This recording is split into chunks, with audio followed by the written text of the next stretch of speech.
ಪರಿಸರ ಸಂರಕ್ಷಣೆ.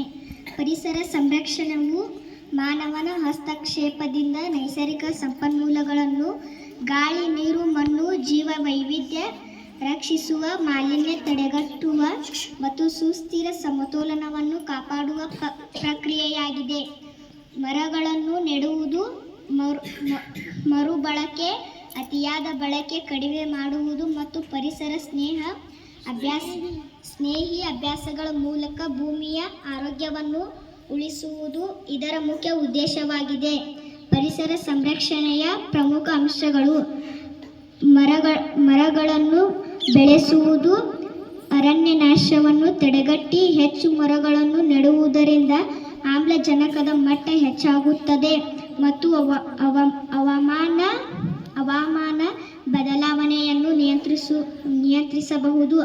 ಮಾಲಿನ್ಯ ನಿಯಂತ್ರಣ, ಪ್ಲಾಸ್ಟಿಕ್ ಬಳಕೆ ಕಡಿಮೆ ಮಾಡುವುದು, ಜಲ ಮತ್ತು ವಾಯು ಮಾಲಿನ್ಯವನ್ನು ತಡೆಗಟ್ಟುವುದು ಅತ್ಯಗತ್ಯ. ನೈಸರ್ಗಿಕ ಸಂಪನ್ಮೂಲಗಳ